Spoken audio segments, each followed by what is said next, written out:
Imagine um lugar onde não existe fórum, polícia civil, profissão de advogado ou juiz e nem sistema penitenciário. Agora imagine como lidar com um indivíduo que cometeu alguma infração nessa situação ou nessa cidade. Pois é, assim era o mundo antigo na época de Israel.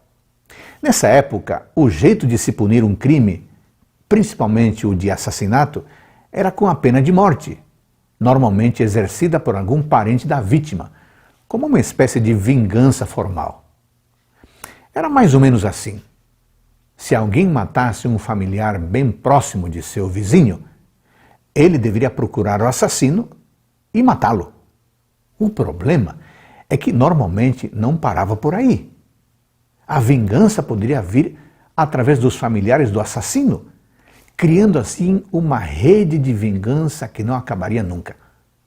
Para que isso não acontecesse, os mesopotâmicos estabeleceram um código de leis, e entre elas está a tão famosa lei do talião: olho por olho e dente por dente, e morte por morte. Essa era a lei que existia em vigência no antigo Oriente Médio, na época do povo de Israel. E vemos Deus a colocando em vigor para o povo, para evitar atos de vinganças desordenadas e desnecessárias que só trariam prejuízo para o povo. Mas, se a punição para a morte em Israel era a morte, o que seria daqueles que, por um acaso, viessem a matar alguém por acidente, sem ter a intenção? Hoje em dia, esse tipo de crime é chamado homicídio culposo e podemos assim declarar por investigações e processos judiciais. Mas naquela época isso não existia. Ao haver um crime, um conselho da cidade era reunido, contando com os anciãos e pessoas importantes, e o parente mais próximo da vítima deveria levantar a acusação de assassinato contra um transgressor, para que o conselho legitimasse o ato de vingança, não havendo assim dois assassinatos, mas um assassinato e uma execução punitiva.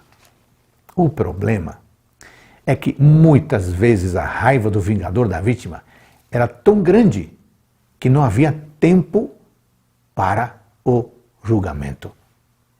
É por isso que, para aquele que tivesse esse problema, Deus dá um plano especial, uma chance de sobrevivência, as cidades de refúgio. Isso demonstra que a justiça de Deus está muito mais à frente da justiça dos homens e que a sua misericórdia consegue superar qualquer expectativa humana.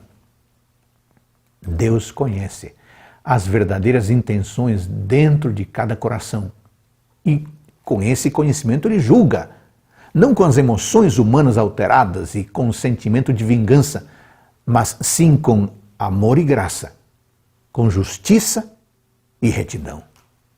O mesmo Deus que conhecia as intenções do coração do homicida sem culpa em Israel, conhece o seu coração hoje. Ele conhece as suas falhas e também as suas verdadeiras intenções.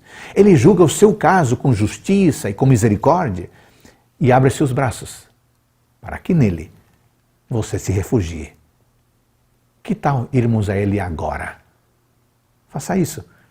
Que Deus abençoe você.